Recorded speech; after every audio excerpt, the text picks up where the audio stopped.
You remember like a couple months ago when I said not to be a communist at the beginning of the episode? Yeah, I didn't really understand why at the time. How Are we about going to this? hear an explanation Well, no, now? I think I thought of a way to introduce the show and use that quote that actually makes sense. Oh, okay. How about this? Let's try take two a month later.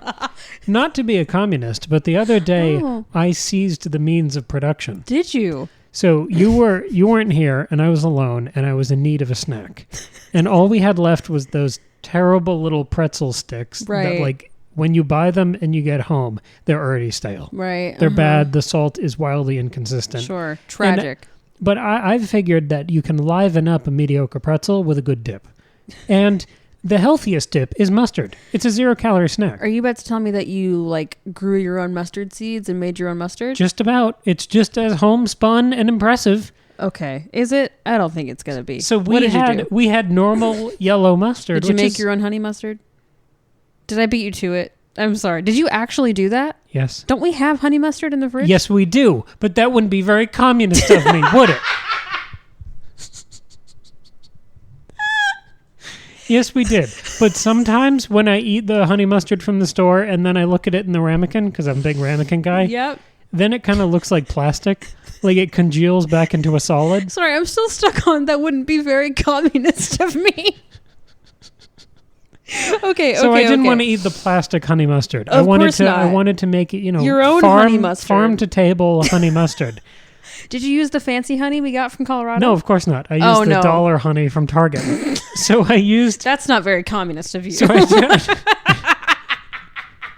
I took the yellow mustard and I squirted in some honey, and it looked wildly wrong. It did. The consistencies were That's disgusting. off. But luckily for me, I was eating the little stick pretzels. So I stirred it with the pretzel until I kind of whipped it until I got to a nice even consistency. Karl and Marx then is applauding you from purgatory. It was delightful. I stuck him in purgatory so as to remain neutral. And if I wanted, if I wasn't thrilled with the combination, at my whim, I could have added more mustard or more honey to perfect the ratio. Wow. So yeah, I made my own honey mustard. Wow. What'd you do? I worked and I seized the means. That's what I did while you made your own honey mustard. It was a break from working, Margaret. I know it was. I was being economical. I know you were. I just meant I didn't have the luxury of making my own honey mustard because I was trapped in the confines of my own office. Me and my communist luxury with my honey mustard. What is this? Welcome to House of the Dragon. Of course we're here to talk about Game of Thrones. Guess what communist is not here? Tristan. Our dear communist, our comrade Tristan is not here today. He's busy, I don't know, seizing the means of production. I don't know. Yes, he's at war with the proletariat. Is that the good one? No, which one's the bourgeoisie? They're the bad ones, right? Tristan Esquire's at war with the bourgeoisie. Matter right now. Yeah. We're here to talk about a fake world with fake politics. So yeah, throw all that out the window. As far as mediocre 3-minute intros goes, that's one of our better ones. That's a pretty good one. So welcome back. Tristan's not here, but he'll be back next week. We hope. No, it's really fine. We encourage him to join at his whim. Of course, he's a busy boy for these episodes. Okay, today we're talking about House of the Dragon episode 3. Mm-hmm. What was it called? Second of his name. Yeah. Which is a reference to Aegon. Wow, spoilers. So we're not doing a recap because it's a TV show. Because it was on literally 2 days ago. And just turn it on. I'm already spending 3 days of the week doing the recap for the Witcher episodes. Honestly, yeah, there's no time for that. the Witcher books make sense because those books were published. The Butcher books? The Witcher book. Don't make fun of my speech impediment.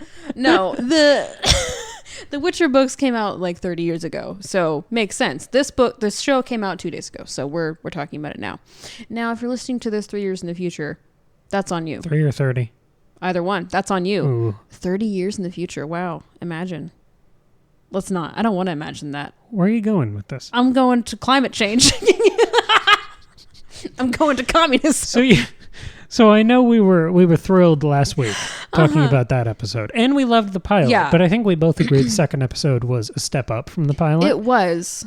I mean, mainly because there's less introductions. You can just jump into stuff. Yeah. I thought this episode was even better than the last one. I'm trying to think. It's hard. It's so hard because every week it's like, oh, it's new, it's fresh, it's exciting, and like more things happen. But I think it might have been the best one so far. Like there were a lot more moments where like the scene would end and we would look at each other and go like, holy shit. It was pretty incredible because you have the dragon sequence in the beginning and you have the big battle scene at the end. But in between, you have some beautiful character moments. So interesting. The budget to go to beautiful places. I was going to say, in the hunt setting was fascinating. But I want to immediately emphasize that the budget to go to a beautiful place is not what makes it a good episode. No, not at all. I've been thinking about this lately because of an unnamed fantasy show that has come out. Do you remember the whole point of Harry Potter when Draco buys his way onto the team? They got in on pure talent. Do you remember when Jeffrey Malfoy spends $58 million an episode to try to make his own Game of Thrones? Jeffrey Bezos Malfoy. Do you remember that?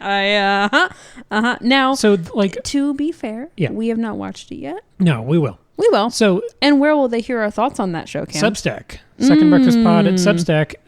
That's where we do little posts for every episode. We have an exclusive little preamble, all the notes that don't make it into the show. Listener spotlights, polls pictures, and comments. fun it's stuff. A little community we're building. And in the pay tier, $5 a month or $50 for the year, we will release extra special stuff. So stuff about Rings of Power, other works of art that don't make it onto the show, et cetera, et cetera. So that's where you can find all of that. And sometimes it'll be recorded. Sometimes it'll be written out almost like an essay, which, yes, you have to use your eyeballs to look at it. Ooh. But it's a lot more thought out. It's like reading a fun email from your cool friend, your cool communist comrade. I don't know why this is the theme of the episode. It's a cool email in Russian. Oh no. Okay. Well, yeah. We can also. But to my. Sorry. Go ahead. No. What were you saying? Nothing. It wasn't interesting. Yeah. Substack. What I was saying was, yes, they have the money for the pretty locations, but also you get these character moments when you see Viserys alone, you see Rhaenyra alone, you see Daemon alone, and you develop all of their stories. Totally. And I think we have a bit of listener feedback about that. We do. I was about to say, we have been engaging, we've been really trying to engage with the listeners for this coverage specifically on our Substack, but also on our Instagram, which is just Second Breakfast Pod on Instagram. Yeah, it's that handle everywhere. We're on TikTok too, but I need to be better at being active there. But one of the comments on Substack, like, it was pointing out things I completely missed in the episode. Oh, it was fantastic. Which was it's so helpful. I'll read it to you now. So this comment comes from Danica. They say, I liked it, meaning the episode. I liked it, but it was my least favorite of the series so far, which is interesting because that's the opposite of yours in my opinions. It was my least favorite of the series so far. I wasn't that interested in the hunting scenes, and I thought they were going to do more with the crab feeder. I was disappointed that he died so early without getting to know his motivation. I actually really agree with that statement about the crab feeder. And I guess we can talk more about that. I feel like that's going to be later in our... I can jump to it now. Do you want to talk about the crab feeder now? Yeah. So Danica has a lot of points. I don't want to list them all at once because it's... Okay, why don't we just include them as we hit them? Yeah, so crab feeder? Yeah, so this battle scene that we get at the end of seeing Daemon at war with the Stepstones, it's him and Corlys and their respective guys at war with the crab feeder and all of his little guys. Yeah. And the problem is, yes, they have Daemon on a dragon, and that can he can do all these kind of bombing runs, blowing up all of the crab feeders. But the problem is they keep running underground. Yes. Because this is their home turf. Yes. So he's been trying to kill them for 3 years. Yeah. He's had this sort of whack-a-mole problem. And we finally see this siege on the Stepstones. And it felt like half an hour. In my head, after we finished the episode, it felt like, okay, so the first half was dealing with the succession problems and all the Targaryens over there. And then the second half of the episode was this whole siege. I was flipping through the episode on my laptop just now. That whole sequence is 13 minutes. It felt like it felt like 45 minutes. And it was all character work. Yeah. Anytime there was a flash of someone being burnt alive or, disemboweled or whatever, it was a flash. Of those 13 minutes, if you watched it with like a little egg timer, I think most of that would be looking at Matt Smith's face. Yeah, just his character work. He barely says a single word in this whole episode. And we're going to talk about that later too. But just to intro that, it's 13 minutes of this whole thing. And I love that there's this threat that all of his men are about to mutiny him. Corlys has to stop his guys from leading a mutiny before Daemon lands on the dragon and joins them. Like, he's in total isolation here. But I wanted to ask you a question about the Stepstones thing while we're there. Yeah. Daemon taking this chance because a guy of Viserys's, footman shows up and hands him a letter saying, we're going to send you reinforcements. Yes. And instead of Daemon relaxing because he has help on the way to end this, quandary stalemate he's been in for 3 years, Daemon loses it and beats the guy half to death. Yeah. And then kind of goes nuts and finishes off the Stepstones fight and kills the crab feeder. Yes. So my question is why? Why does Daemon take this risky invasion, war crime-ridden chance to... is it to avoid Viserys getting the credit? Like, his little brother went rogue, kind of screwed up this conflict, but I came in and cleaned it up. I think it's less about Viserys getting credit and more about Daemon not getting credit. It. Yeah, it's not. He doesn't want it to be about Viserys at all.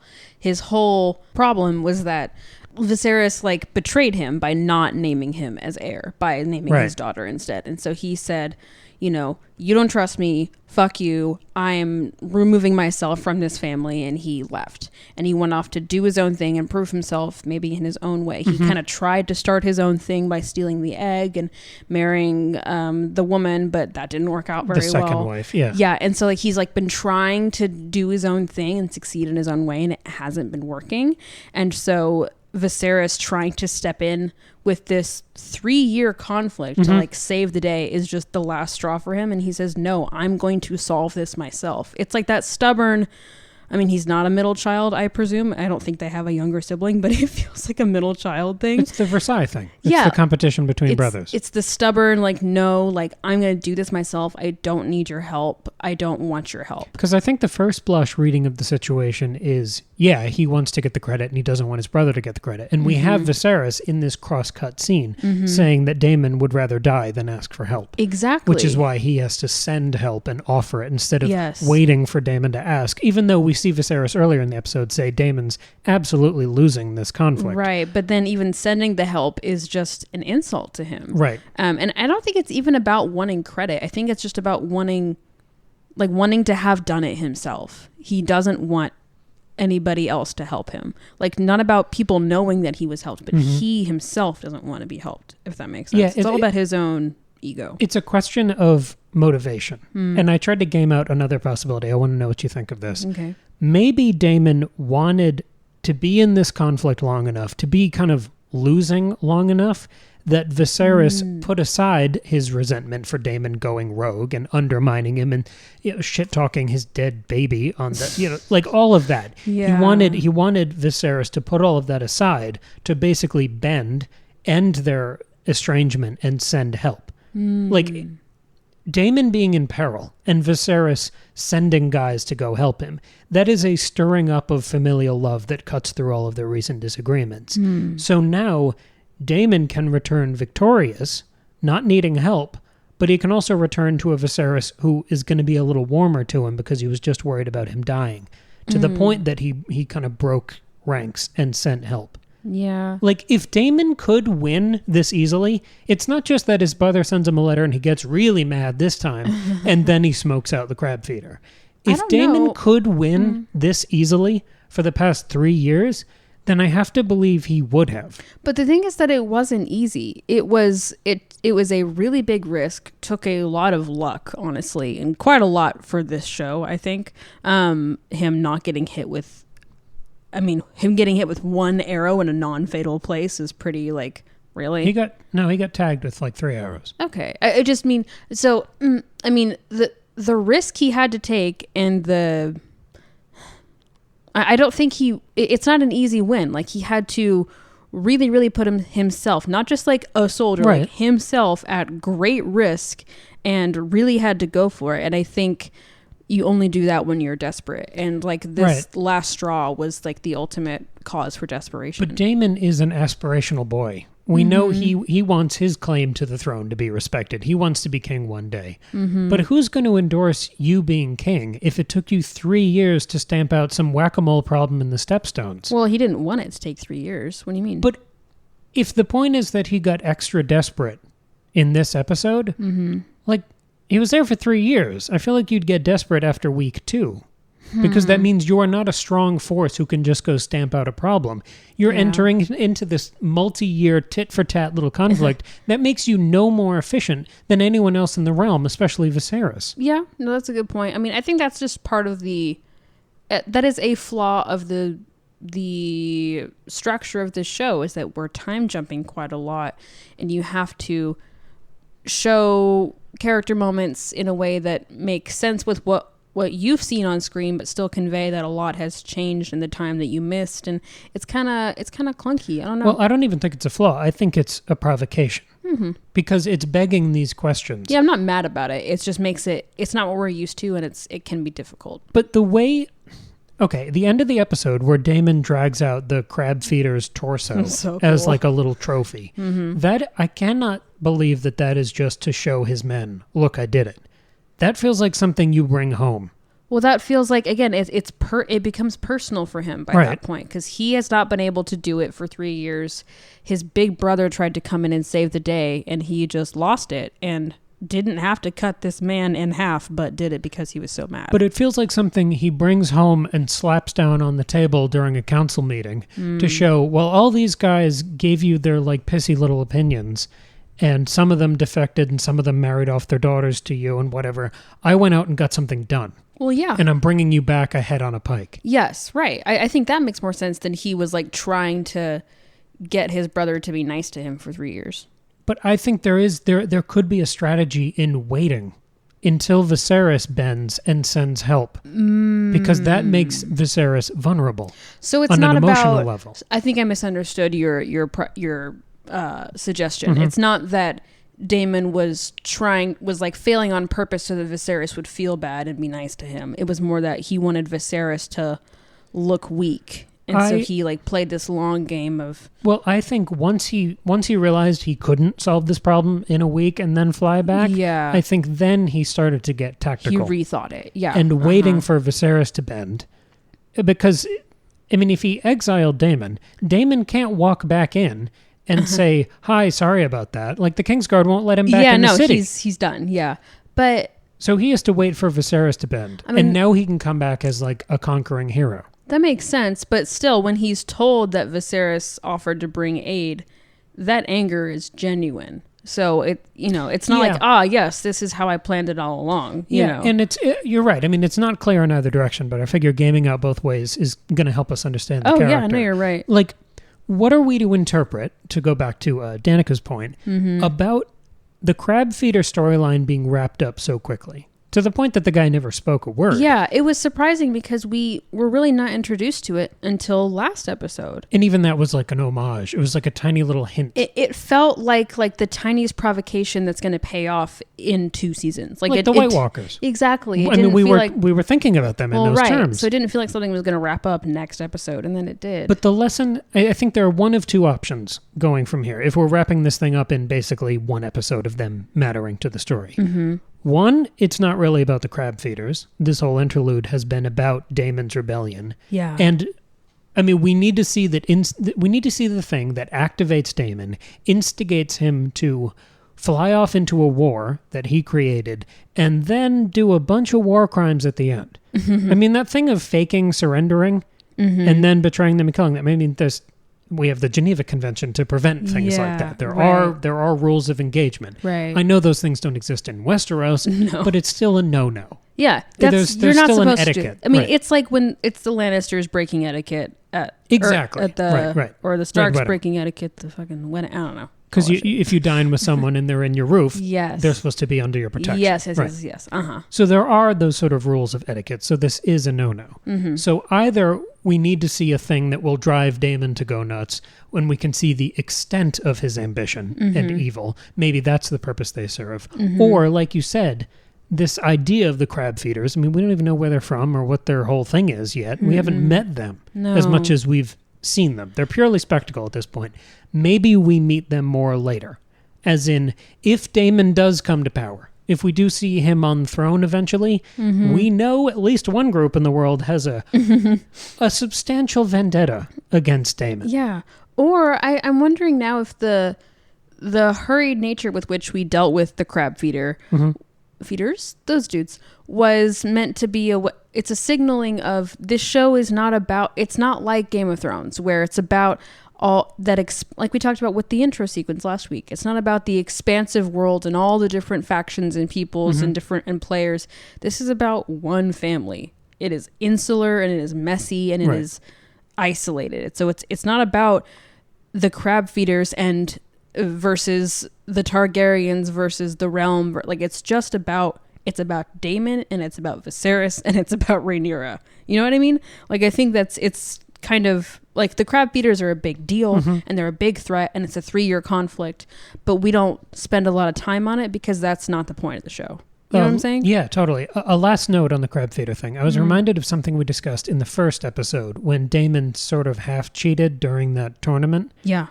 And we were saying he wasn't going to fully go nuts and just execute that guy and cheat. And, like, instead of aiming at the guy during the tournament, he aimed at the horse. And then he battled the guy. But he didn't execute the guy. He didn't do a war crime in sight of everyone. Right. He does a war crime here, but the only people who are seeing it are his men. Right. Do you think his men are sufficiently scared of him that they're not going to tell people that he cheated and won on this sort of fake out technicality? They seem pretty scared of him. I mean, based on his interaction with the messenger who tells him about Viserys sending aid. Yeah. And, you know, the guys tried to stop him, Daemon, and hold him back. But, you know, after it happens, they're all like afraid to do or say anything. Like they all seem pretty beat down by Daemon. Because this could hurt his reputation. Yeah, it could make him look like a sort of an untrustworthy scoundrel instead of, oh, he could totally be the next good king. But also it seems kind of foolish for Daemon just to think no one's going to say anything about this. Like someone could easily be in a brothel and whisper that rumor to somebody else and then boom, everyone in Westeros knows. That furthers the point you just made that this whole ecosystem, this whole family is unsustainable. Yeah. To the other point about the crab feeder and Daemon being silent. Daemon talks a little bit at the beginning when he's on the dragon and he's saying, like, where are you? Come out, crab feeder. Yep, He says that, but it's in like a monotone sort of taunt. He's not really talking. No. He's just kind of, it's just almost a tool of warfare. He's kind of narrating his thoughts while the dragon stomps through this land. Yeah. But basically, yes, the crab feeder and Daemon are silent all episode. And they've got these snarling, brooding looks while committing these sort of senseless actions, which exist as provocations for us to parse. We learn a lot about Daemon in this episode, in the same way we learned a lot about him last time, and he was barely in that episode, even though it was named after him. Yeah. Like a couple examples of that behavior, which is provocative but unexplained. The stubbornness of being at war for 3 years, inviting his own death by running that one-man Normandy beach against the crab feeders, and then entering into single combat with the crab feeder on his home turf. When he spent 3 years not being able to track this guy down, when he runs into that cave after him, that is suicidal. It's crazy that all of this worked.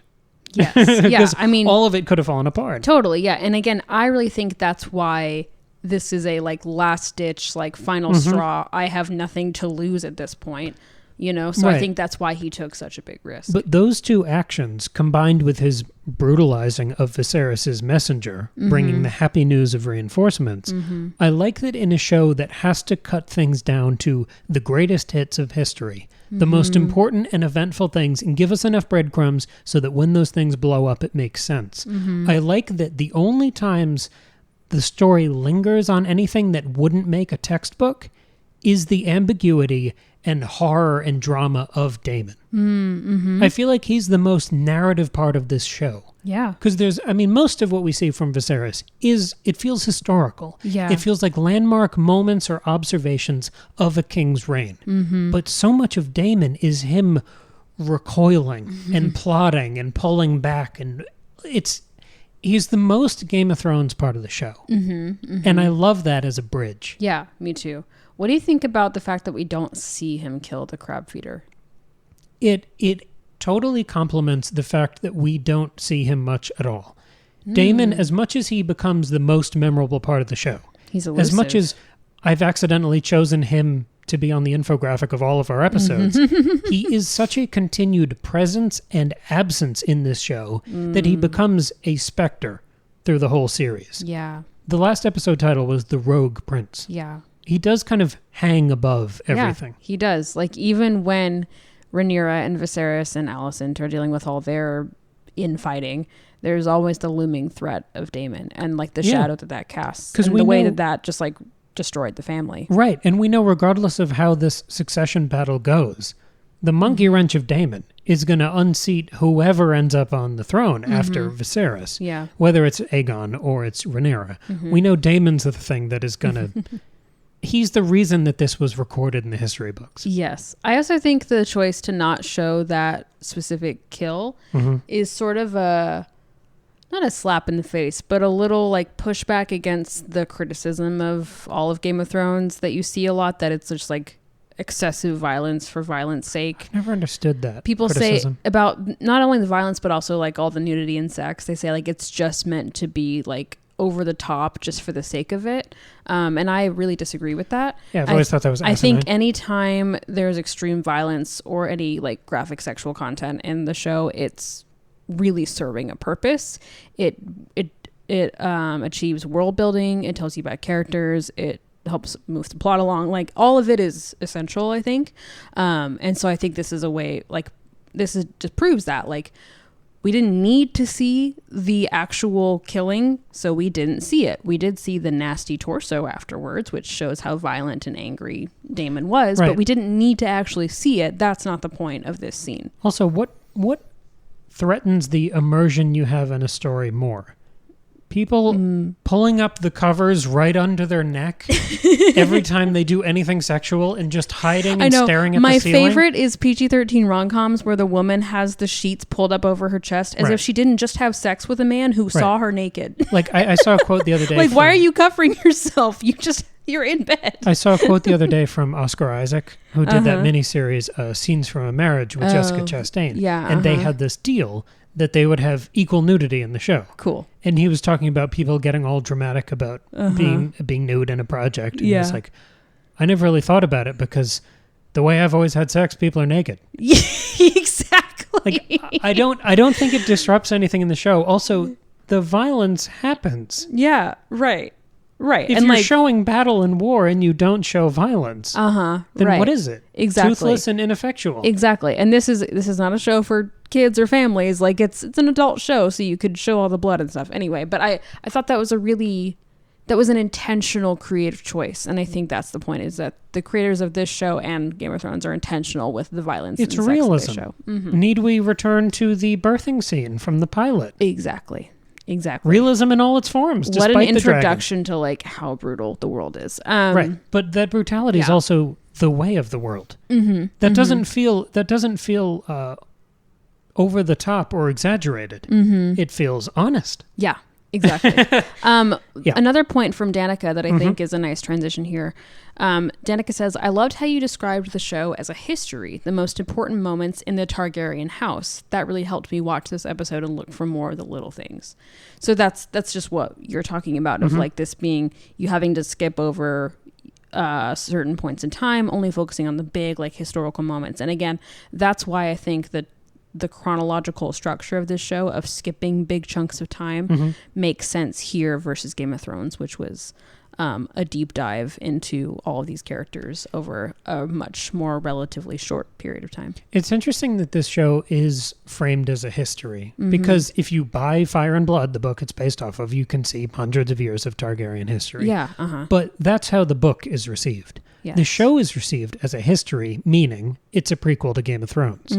So we're zooming forward, looking at it, versus if you read Fire and Blood, you're proceeding in a linear fashion. Sure. So we're catching all these things backwards, but this show has a relationship to Game of Thrones in the same way I'm sure the book does as you progress through time. Yeah. You see echoes and patterns. And when we were discussing before, things like the choice to not show the single combat between Daemon and the crab feeder, that is sort of a historical pivot. How many moments of Game of Thrones built up to a single combat? The Mountain and the Viper. I mean, even at the beginning, that first time at the Catelyn sisters' house, the first time we see trial by combat, right, at the Vale. Yeah. Not showing that trial by combat when that was such a huge part of the original show does differentiate it. Yeah. And I think there's a pattern of pivots in this episode that I want to talk about for a second to kind of jump off of Danica. Mm-hmm. We talked about Viserys a lot last week. Mm-hmm. And I think the Viserys we see in each episode is a wildly different character. Oh, yeah. The first one was a fairly comfortable king, and he looked weak. Mm-hmm. The second one, he was in agony. And trying so hard. And just flailing. Yeah. But he was more sympathetic. Oh, very sympathetic. Yeah. We found him much more human than I think in the first episode, where you kind of just assume, oh, he's the king and we're probably going to pay attention to the younger characters.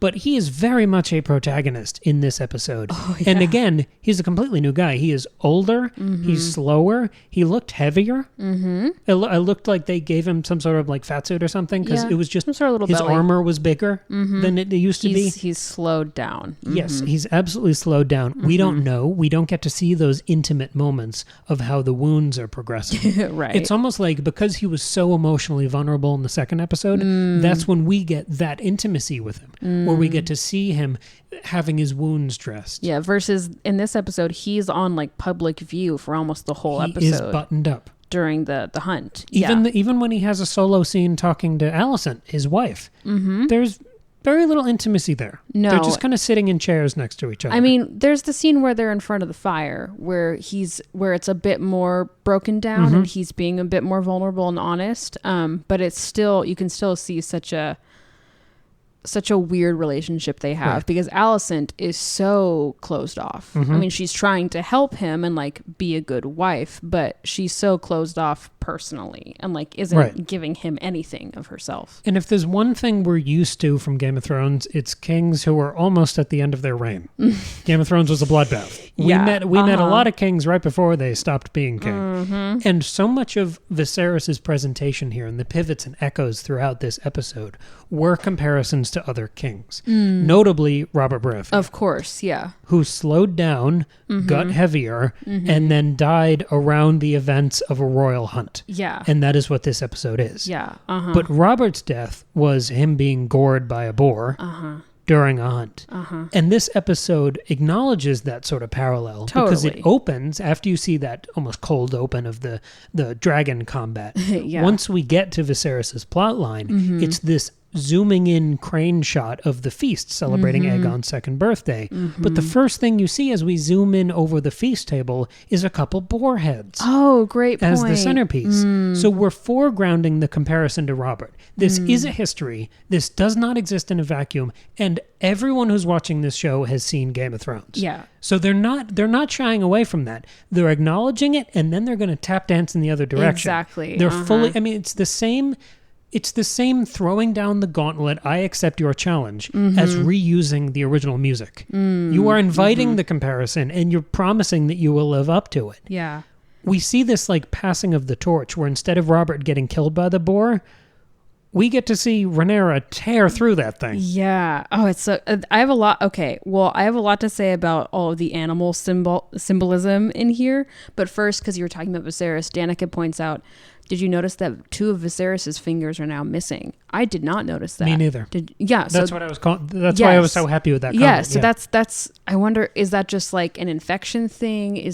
Was there an accident? Was there a fight? I mean, I don't think there was any sort of 3 years conflict. of maggots and leeches. Yeah. Oh yeah, because he had that issue on his finger, and so he's deteriorating. So that's a really great observation, Danica. Thank you for that. Well, because Danica also mentions, what are your thoughts on, or asks us, what are your thoughts on Rhaenyra seeing the White Hart while Viserys saw the brown stag? So, I mean, this stuff is steeped in symbolism and mythology. So I did a little bit of research on the White Hart, which is a stag, H-A-R-T. Right. It's an old word for stag, and also on boars. I will preface this with, it's standard internet research. I'm not a Arthurian scholar, number one. I mean, you're almost. Yeah, sort of. You're basically a medieval scholar. I mean, I didn't dig into this like I would for a paper, but at one point I was like... But having the advanced art history degree, it gives you a certain... I did find myself at one point being like, I need to find a second source to back this up. But then I was like, Maggie, no, you literally don't. You can just say, allegedly. It's not a paper. I'll also say I only focused on Western European history and mythology because that is what George R. R. Martin is basing his stories on. Totally. Just FYI.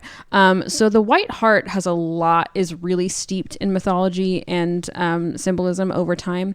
In ancient Celtic mythology, they represented messengers from the other world or from the afterlife because of their the pig was a messenger. No, the White Hart. Oh, okay. I'm talking about stags right now. I'm a big fan of the pigs. I know you are. Okay. We'll get to the pigs. We're talking about the stag right now.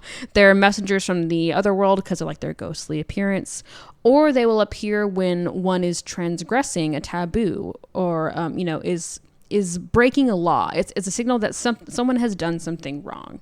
So, in this episode, the White Hart is spotted by the people on the hunt, and so they're trying to catch it. And then Rhaenyra also sees it. So perhaps the transgression here is that, you could interpret it a lot of ways. It could be Viserys named a girl his heir, and that's a transgression. That's bad. Sure. It could be that he is thinking of betraying his daughter and naming Aegon his new heir, which would also be when bad. He publicly swore that in front of all the lords of the realm. Right, yeah. Or it could be that he is going to marry his daughter off, and that to a 2-year-old. Yeah, and yeah, we'll get to incest watch in a second.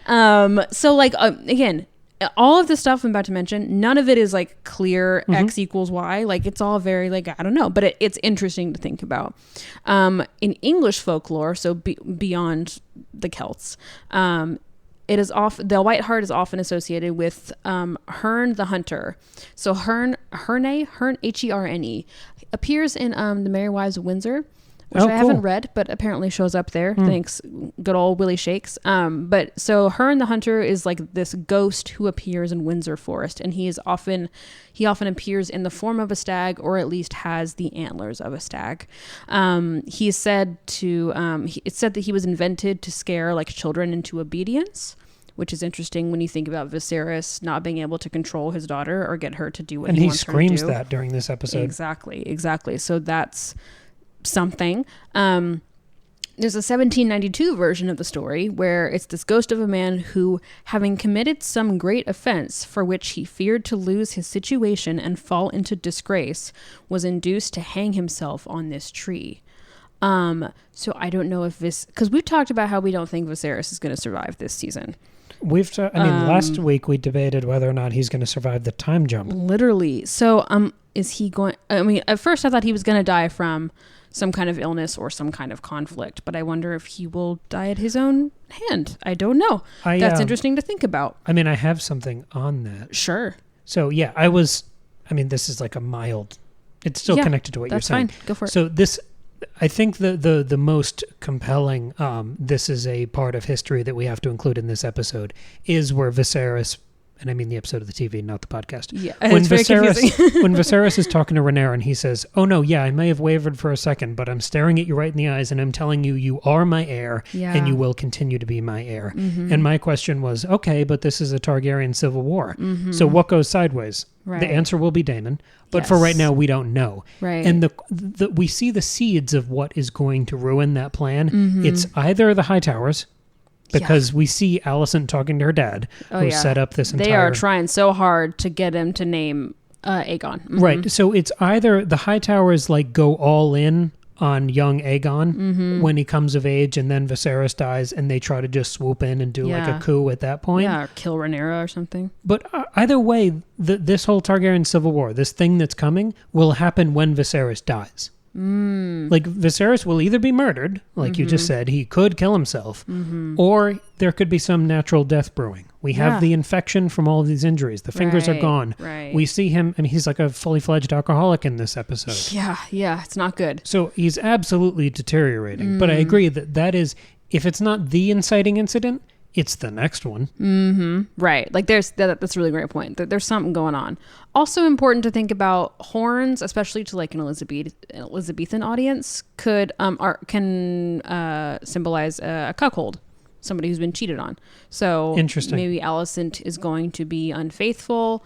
Maybe something with Rhaenyra will cause it. I don't know. Something going on. The discussion that Rhaenyra and Viserys have in this episode about him remarrying has sort of a cuckoldry energy to it. When he says, well, you have to get married. It's what your duty is. You have to get, and she throws back in his face if you had done a political marriage, you would have married Corlys's daughter instead of my best friend. Yep. But that sort of betrayal and intrusion has almost that cuckolding sort of a perverse intimacy to it. Exactly. Violation is what I'm looking for. That's the word. Yeah, exactly. And so continuing on the English folklore path, if we dip into Arthurian legend, which is its own thing, I believe there is an instant, I should know this because I read Sir Gawain and the Green Knight last fall. Oh, right, for the movie. I believe there is a hunt for a stag, if not a white stag. I think there's also a hunt for a boar. I mean, the main point is that it's meant to be like a reflection of the way that mistress is hunting Gawain and tempting him and stuff, but that's a whole other discussion. That was a good movie. Go listen to our episode. It was really good. But so the pursuit of a white stag in Arthurian legend often represents man's spiritual quest for purity, for glory, for salvation. The white stag is this thing that can never be caught. It's like this fantastical fairy beast that is forever elusive and cannot be caught, but it's about the pursuit of like the unattainable and striving to be pure and holy and everything, but never quite being able to achieve it. Makes sense with Viserys's desire to be a great king, and he just can't be, because he can't please his daughter and the realm and himself all at once. Like, it's impossible. And also in Arthurian legend, there was like this one story where like every Easter these knights would hunt this white stag, and anybody who caught it would be able to bestow a kiss on any noblewoman at court, which makes you think about the way that Viserys is essentially trying to pimp out Rhaenyra. So that's really fun and gross.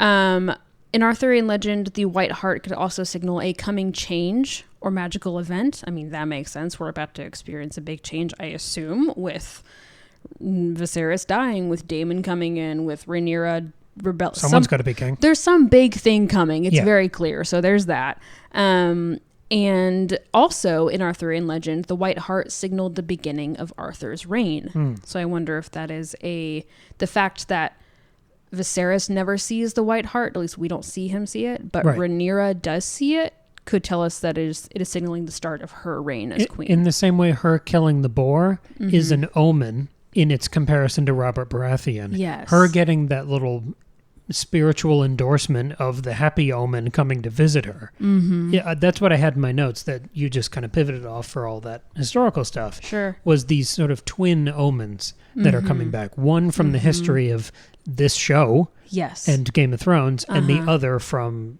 actual European history. Right. Totally. Yeah. And then in Christianity specifically, the white stag is associated with Saint Eustace, who saw this vision of Christ between the antlers of a white stag. Like, they kind of became a cross, and he immediately converted to Christianity. And then he became a martyr and all this stuff and had to deal with, I think his family was murdered and some other terrible Job-like trials and tribulations. And he was this martyr in the Christian faith. So I don't know what to do with that one specifically, but I think that one applies right back to Viserys. How so?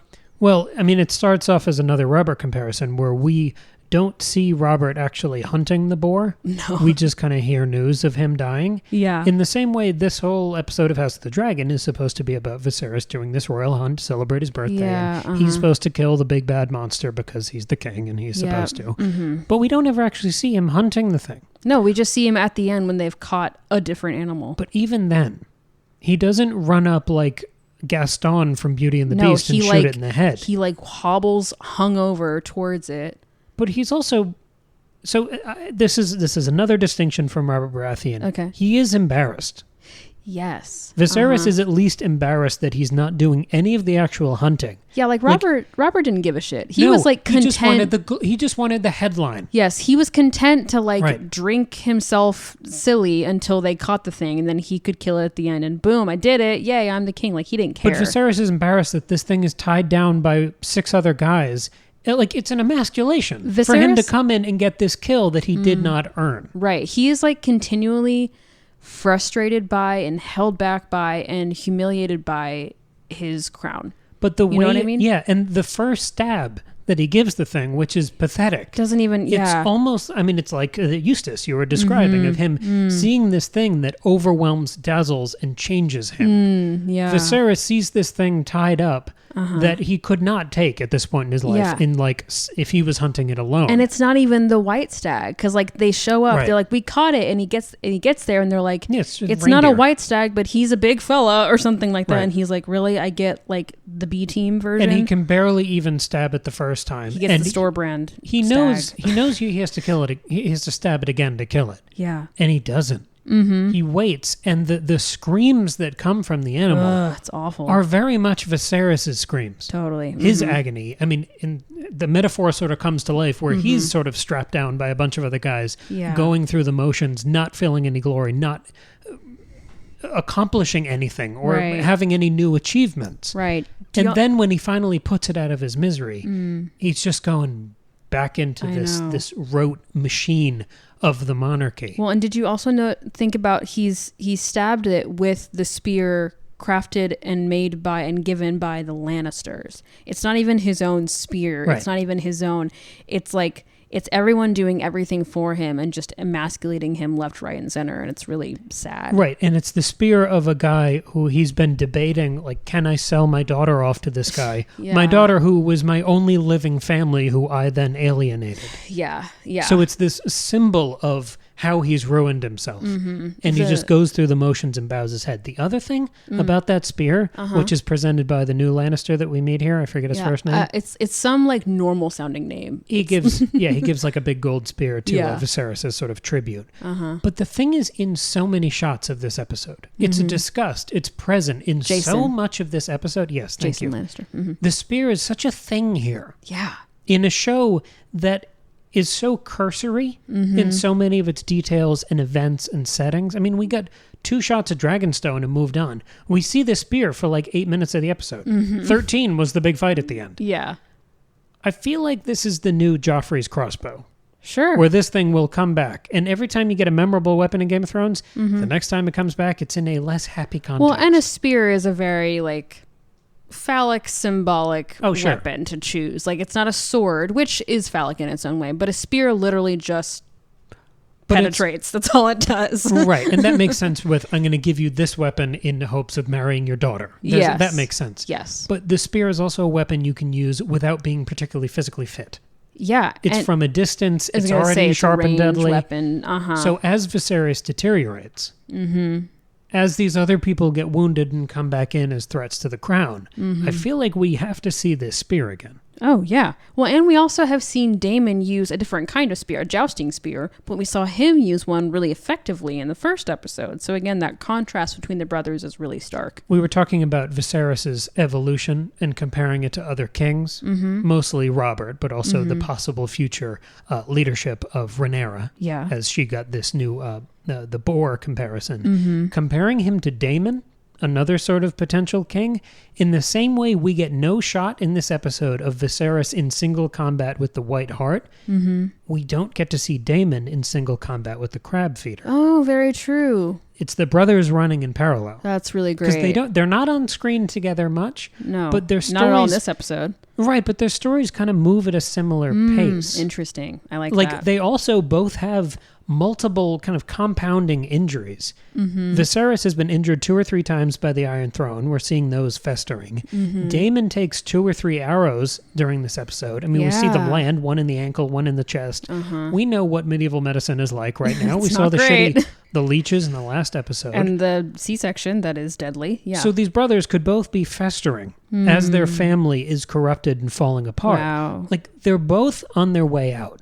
One is a king-taunting rebel war criminal, and the other is meek and disaffected, totally checked out. Yep. I mean, just drinking and resenting his decisions. Yep. With rebellious advisors and an unclear succession. I like that the plane's going down for both of these brothers. Yeah, that's interesting. The last bit of symbology surrounding the White Hart is associated with real, true English history, and that's King Richard II of England, who, for those who don't know, ruled 1377 to 1399. Yeah. So late Middle Ages, like prime time for great like Arthurian legend and romantic tales of knights and all that stuff, and also like the best time for architecture, whatever. Yeah. So King Richard II ruled. He started his rule when he was 10 years old. So that's cool. And so the connection to the White Hart is that his personal badge, like his personal seal that he like gave to his like personal army or whatever, was a white stag. What I read was that it was probably derived from the coat of arms of his mother, Joan of Kent, but that was the thing that I like couldn't find a second source to back that up, but because I couldn't find any images of it, but I guess that's what it is. Joan of Kent was interesting. So she was pretty heavily involved during Richard's reign, because so Richard's father, who I think is called the Black Prince, he died pretty like before he was even king, because his father was still ruling. So Richard II became king when his grandfather died. And so Joan, remember, he's 10. So Joan, his mother, was pretty heavily involved behind the scenes. Very similar to Cersei with Tommen and Joffrey. And that is making me think not about Alicent, because she isn't really doing much. I mean, she's having an influence, but not really. I think it's just more about the conflict between Viserys and Rhaenyra, and this idea of a woman being unofficially in charge and Rhaenyra wanting to also be in charge. There's also, if you don't know, Richard II was in, there was a Shakespeare play called about Richard II, which is pretty heavily fictionalized. It really categorizes him as this like very like corrupt, like messed up guy. Mm-hmm. And it seems like it was more like just in the last few years of his life, he had some kind of personality disorder and did some bad things. Like he executed some people and, made some weird choices, and he was eventually like forced to step down. And then he like died in prison. But he sort of falls off the rails at the end. He becomes this like domineering, tyrannical guy, which makes sense with the Targaryen projection and the way that their lives go. But he also earned himself a Shakespeare play, so it's not all bad. Oh yeah, I mean, you win some, you lose some. He was also, this is fun, he was betrothed to / promised to wed the daughter of King Charles XI of France, Isabella, when Richard was 29 and Isabella was 6. Cam. Incest watch. It was like part of this truce. And so that reminded me heavily of Viserys being advised to marry Laena, the 12-year-old who looks like she's 6. And then being advised to have his 17-year-old daughter marry his 2-year-old son. We're soaring to new heights here on Incest Watch. Yeah. So anyway, just like a lot of the White Hart imagery is only a little bit there, but the parallels there. I mean, again, George R. R. Martin loves to connect to English history, especially because King Richard II was kind of thought as the person who starts the War of the Roses, and that is what the plot of Game of Thrones is heavily based on, is the War of the Roses. Mm-hmm. So that's really interesting to think about. The Yorks and the Lancasters, the Starks and the Lannisters. Exactly. Right. The Lancasters being like the most wealthy family in the area, etc. The most blonde family in the realm. Exactly. So that's really interesting. And then finally I looked up some just like what the symbology and the mythology is around wild boars, because in this episode, we've got the theme of the White Hart very heavily, but then of course the wild boar comes into play. Obviously there's the connection with the original Game of Thrones story with King Robert being killed by a boar. And it's also fun to think about the sign, the animal sign of the Baratheon, of the Baratheons is the stag. So that's it. And then, I mean, in the pilot of Game of Thrones, you've got the dire wolf who's been killed by the stag. And that's just like one of the most beautiful, like scene setting, foreshadowing symbols I've ever seen it's so like overt and simple, but I really love it. But that just means that it's memorable. Exactly. Yeah. At a time when you're trying to catch 50 different names. Totally. You need it to be a really clear centerpiece to be able to chew on it at all. Totally. It's such an ensemble, that first episode. Yes. And so the wild boar is like, famously they're very, like they are meant to represent something that is untamed or wild, fierce and fearless. Not totally true to like what boars are actually like. They don't really attack things unless they feel threatened, like most animals. But they were hunted to extinction by the 13th century in England. Since then, they have sort of repopulated because some have like escaped from activity, and there are small populations of wild boar in... Like the crab feeders? Were they hiding underground? That's exactly right, Cam. But they were pretty much hunted out, which is just a... It's telling about man's need to dominate nature. Also, the Targaryens will mostly be hunted out. Well, exactly. Yeah. Like the dragons become extinct, the Targaryens all but become extinct. Right, you get Dany in exile. Right. Right, she's the underground pig. I understand what you're saying. Right. And Beowulf, famous Beowulf, he held a boar-headed standard as a way to symbolize his power as a leader. Interesting. And the fact that Rhaenyra kills a wild boar like in cold blood in this like nasty, harsh way is very much symbolizing her power as a leader.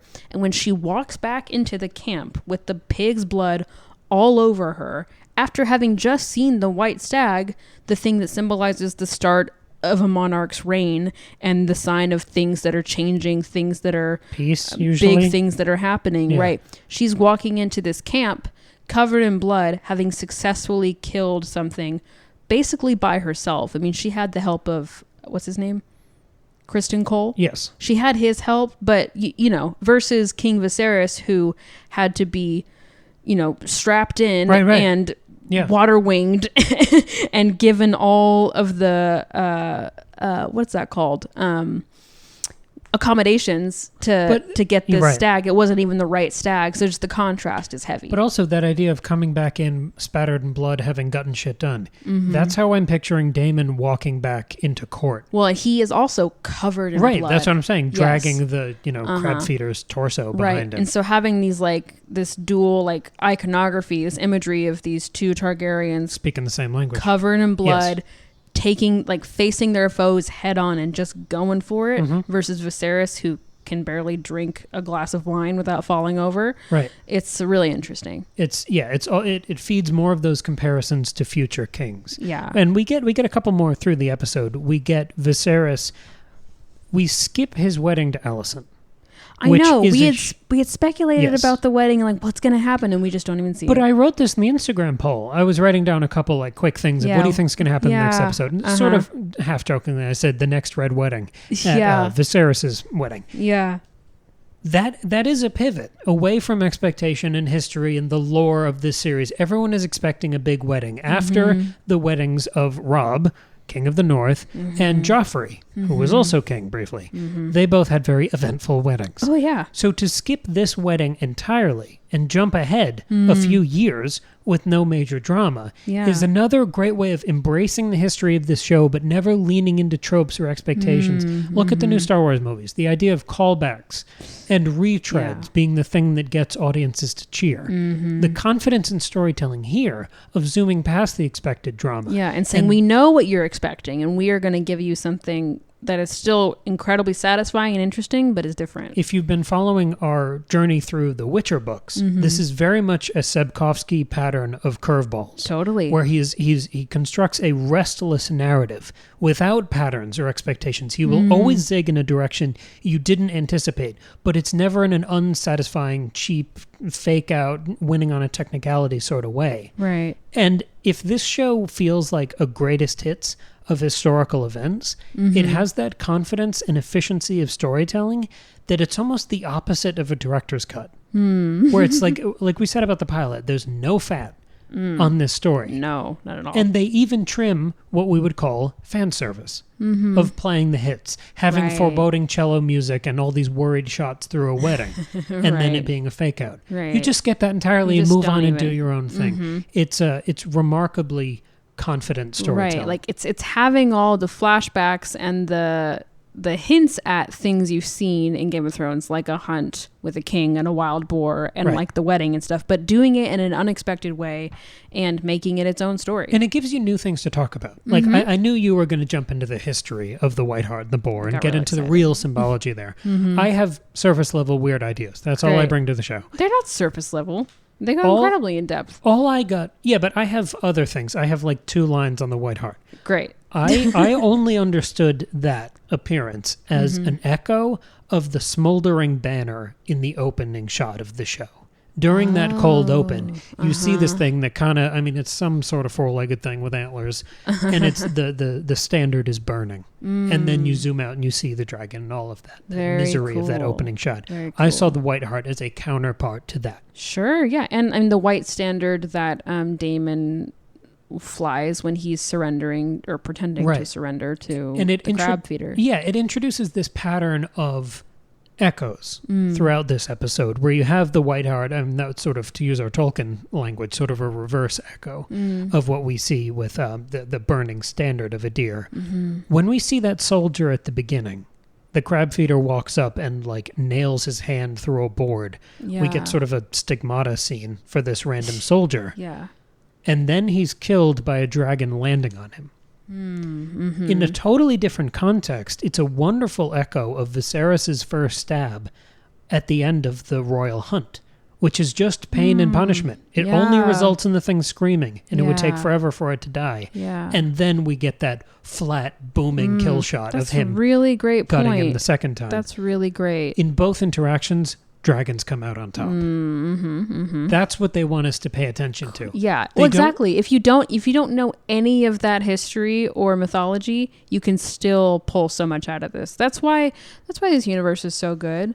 I mean, that's why Game of Thrones was so popular. It's appealing to people who are deep into fantasy and English history and mythology and Arthurian legend and blah blah blah blah, but also people who just like can watch something critically and recognize hints and symbols. Or just like good TV. You don't have to do a podcast about it. You don't have to have a spreadsheet. Yeah, it's also just people who just want to watch cool sword fights and dragons. Like, it appeals to everybody. And it's such fodder for me specifically. I'm so glad it's successful internationally on this billion-dollar scale. Same, but it's also just for me. Yeah. And the scene of Viserys giving us this little fireside chat about prophecy is catnip for me. Oh, yeah. So we talk about prophecy. And he vocalizes what we've been talking about on the show for the last couple weeks. Prophecy as prison. I've been making these comparisons. George pitched Viserys as the King Lear of this story, and I've said, I really see him as more of a Macbeth. And he's almost doubling down on the Macbeth features here, while amplifying the Lear part, because I assume the time jump will give us an Aegon who can walk and talk, and have a genuine claim to the throne. Yeah. So then we get some real drama between him and Rhaenyra. But until then, we have Daddy Viserys as Macbeth, because he has almost a double dose of it. He has the prophecy about his own kingship, and he has the prophecy about his children and who will be king, which is Macbeth's prophecy and Banquo's prophecy rolled into one. So he's trying to split hairs and find out the weight of his decisions and anticipate the consequences and the 50th order effects of every little thing he does. We see him doubting himself publicly. Reflecting on these dire permanent decisions.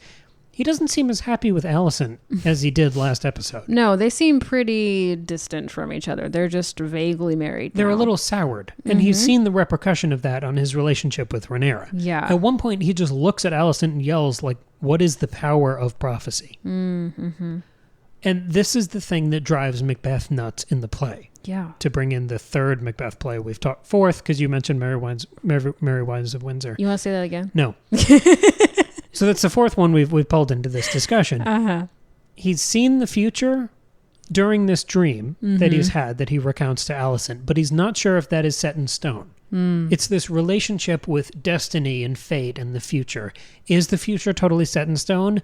Is it that the gods showed him this future so he would take the proper actions to make it so? Did he take the wrong action? Is it guaranteed and he just gets to moonwalk through time until then and it will happen regardless of his actions? He doesn't know, and he's wrestling with all of these problems. Like, do his actions have any power? Does he have the power to ruin his life and his children's life? And it's a great twist on a character who was rough in the first episode, and I mean that, and he was abrasive. Second episode, he's much more human and vulnerable, and here he's gone to almost a pathetic place where he's self-medicating and miserable and unsure, emotionally volatile, but he's also impotent. Yeah. We see in the hunt, he doesn't get to run in and stab the thing in like high combat. He doesn't get to do like water polo. He stabs it poorly and inaccurately, and that's the part of prophecy that ruins Macbeth. That ruins Caesar. It ruins all of the tragic heroes. Yeah. Or protagonists. They're not exactly heroes. I was going to say. It's being conscious of your powerlessness, especially in a religious context. And there's much more religion in this era of the Targaryens than we really got in anyone in Game of Thrones. It's more woven into church and state. Yeah. We saw that last episode with Rhaenyra and Alicent talking. Yeah. He has to make these choices about his future, about his heir, about his daughter, his family or duty, advisors, or this broken intuition that his family has that always ends in ruin. I loved that way of humanizing him. Yeah. Like, how many kings have we seen other people doubt? We see Otto nervous about Viserys a couple times in this episode, where he's kind of shit-talking him. He's kind of listening as a sounding board to other people undermine Viserys's intuition and good ideas. But having this like fireside chat moment and seeing Viserys doubt himself is a fairly unique thing for the kings in this world. I was going to say, I feel like the only person we've really seen deal with that was Ned, but in a really different way. And maybe Robb a bit too, because he was so young. But when he's dead, kind of it. When he's dead in 3 episodes, I will remember Viserys as the most human king we've seen in Westeros. Especially the most human Targaryen. I mean, Dany's pretty human, but she's so, I don't know, she's so singular. It's kind of hard to think about her in that way. Yeah, that's true. But with Viserys in the past, we've attributed a lot of that to Paddy Considine's acting as being remarkably realistic and human. He's a very good actor. But I felt like the writing did that work in this episode too. And that was one of the main, maybe not improvements, but innovations of this episode. Yeah. Because it was very much variations on a theme. This was the same director that we had last week. But I noticed we were dealing with a much louder script this time. Yeah. We were having more family ultimatums, broken relationships, and a lot more action than we've seen at any point during this show. But there was this undercurrent in all of this loud explosions and fire breathing and blah, blah, blah, blah. I noticed this undercurrent, especially on all those close-ups of Viserys doubting himself or drinking himself to death. We heard his breath. Yeah. Did you notice that? I did. It was almost this like raspy panting while he was getting plastered at his son's birthday party. Struggling. Yeah. And in the same way, again with that brotherly parallel, we barely heard Daemon say a word during this episode. Yeah. It was mostly him looking and him getting shot and him running through a beach. All of those actions panting heavy. Yeah. It was all these sounds of breathing. It's this subtle character work. I mean, even Rhaenyra, when she's galloping away and then they stop at the cliffside, it's just her breathing heavily. Yeah. But in a modern world, that is not an accident. Yeah. That is a deliberate choice in the sound mixing department. Exactly. That is, Because, I mean, sometimes you have to re-record dialogue and layer it in later. Or edit out heavy breathing or whatever. Right. So it's definitely a creative choice that's happening here. But it complements all of the little glances that the talented writers are giving to these actors to develop characters in a restrained and punchy script. And it furthers the metaphor, again, to kind of zoom out and connect things, it furthers the metaphor of dragons breathing fire. Oh, yeah. And that is the bookend of this episode. Yeah. We get dragons swooping in, breathing fire, and just ruining the status quo. Yeah. Oh, that's a great point. And that little fireside chat scene I just went nuts about for Viserys, that's him standing in front of a fire venting his rage. Totally, yeah. We hear that panting, the weakness, the raspiness, and we see the fire. Yeah. But he's disconnected from it. Yeah. He's lost his connection to what makes him an active king, an active Targaryen. So he sees the fire, but all he can do is kind of meekly pant and shudder. Yeah. It's an amazing breaking of what makes him him as we see this guy fall apart. Love that. I really love that. I'm thinking now, I'm wondering, has every episode had both fire and blood in it? I mean, that's not hard to accomplish in Westeros, but I mean, this one certainly. The last one, or the first one, there's definitely blood. Is there fire? With the funeral, yeah. And the second one, there's fire in the sept where they're praying. Is there any blood? Yes, when Viserys gets cut. Excellent. On the throne. Excellent. And I know let's pay attention going forward. The 2 shooting units for the show are called Fire and Blood. That's so cool. I believe that's what they're called. That's cute. So yeah, I like that. That's most of my notes. Yeah, that's all mine. I have a couple little scattered observations. One, we have a pug in this show. I was going to say, we haven't talked about the MVP of this episode, the pug. And he's got a cute little leash. He's canon forevermore. I want a pug so bad, Cam, and now I feel like it's fate, it's destiny. We've been given the sign of the white stag that we have to get a pug. If you think we should get a pug, send us an email, secondbreakfastpod@gmail.com. Or a comment on our Substack. The only thing that's stopping us from getting a pug is Cam. So I'm just saying, I'm going to guilt you into getting us a dog. Another thing, just to follow up on an old theory, I didn't see any new fodder for our ongoing marble mystery in this episode. The marble, no, I just saw that when they were not having a council meeting, but they were in that room, all the marbles were in the center of the table. Yes. They were not at the seats. So I think that's just their way of kind of buzzing in. And the last thing, we've talked about this sort of revolving door of main characters. We see people come to the fore and then recede for a while. We got Rhaenys and Corlys last episode. Yeah, Rhaenys wasn't in this episode at all. And I think that's okay with a larger cast that you sort of rotate through. I'm sure she'll come back. And Corlys was here. He was cool. A guy who I see creeping up through the ranks here, who hasn't done anything huge yet, but I think he has to be this prominent so far, is Sir Criston Cole.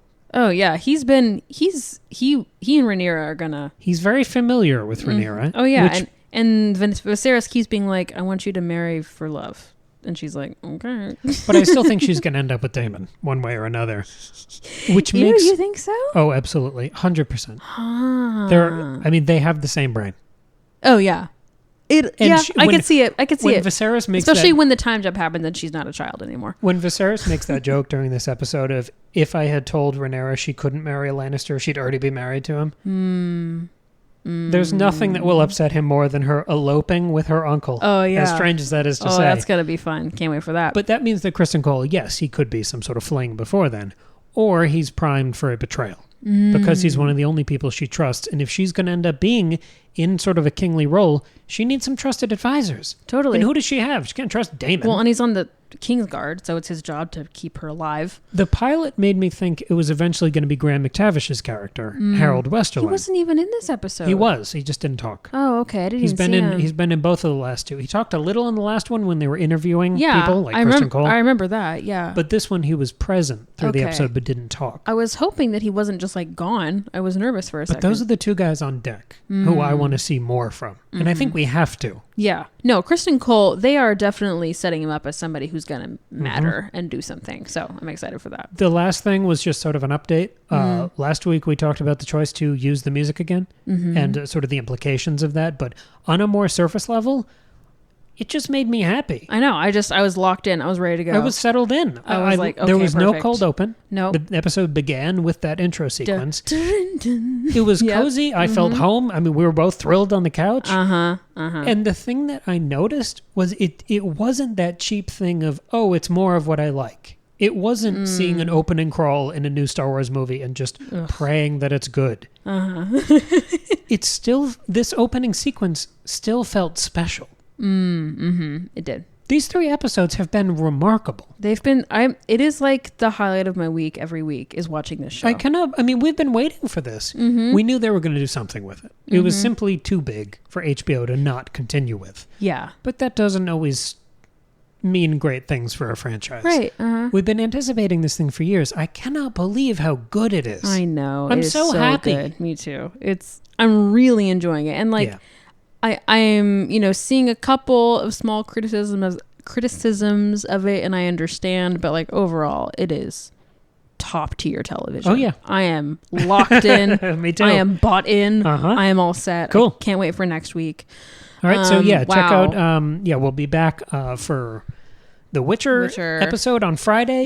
We already recorded that one. Actually, it's another cataclysmic, amazing blowout of a chapter. I mean They were so... I don't even want to talk about it. It was so good. So come back on Friday for that. Right. And then on Tuesday for the next House of the Dragon episode, hopefully, with the grand return of Tristan.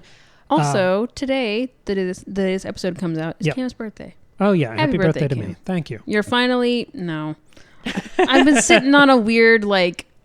You don't have to. No. It's okay. You're Lena and I was waiting for you to come of age. You're... Right. That's not it. I'm older than you, but not by that much. You're finally almost 30. Oh. Aww. All right, cool. Okay, well, Thanks everyone for If being you're not here. already part of our little Substack family, click on the link Join in the that. episode description, and we'll have extra notes, a little preamble, stuff that didn't make it into the episode. You too can be like exclusive Danica. coverage, comments from our wonderful and enlightened listeners. I will say we also did just like a poll on our Instagram. Yes, we did. 90% of people loved the episode. Yep. Nobody said they didn't like it. A couple said they liked it, but and they didn't give us an explanation, so that was cool. But I did see someone said that they liked it because we saw every character develop into who they will be. Great use of the fast forward by 2 years.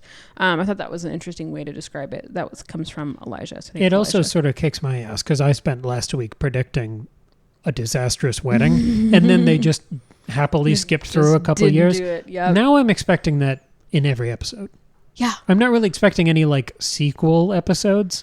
No. It just kind of jumps ahead to the next like, event. okay, yeah, we're going to skip ahead in time again. When do we think the time jump's going to happen? I know. Is it the next one? I kind of hope it happens in the middle of an episode. I kind of want it to be like Viserys dies, then we time jump. Interesting. But he dies in some like shocking and unexpected way. Yeah, and then boom, 10 years go by. I don't know. I have no idea. But yeah, I'm just excited to see what happens next. Especially because Crab Feeder's gone and Viserys has already got married. So what the hell is going to happen next? I genuinely don't know. That said, though, I am so going to miss young Rhaenyra.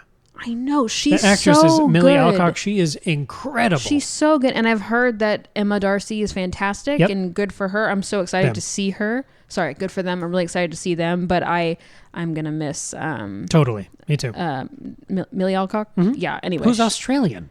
Cool. Good for her. Yeah, she's... God damn it. She's so good. She's and again, incredible. She is everything Dany wanted to be. And it's not Emilia Clarke's fault. Like, that's not what I mean. No. It's just... You mean on a character level, not an actor level. And Dany is a wonderfully written character. Totally. She's fascinating. I love Dany as a character. But, like, Dany could never. Also, Dany's, like, tragic arc at the end makes me like her more. Sure, But that's a different conversation. But, I mean, can you see Dany stabbing a boar to death as it's trying to maul you? Nope. Exactly. So, and like continuing to stab it with the blood getting on her face. I mean, she did eat a horse heart. Like, good for you, Dany. But sure. Anyway. All right. Well, this has been great. Cool. Witcher on Friday. Off the deep end. Witcher on Friday. House of the Dragon back on Tuesday. Happy birthday to me. Yes. Happy birthday to you. All right. Toodaloo. Bye.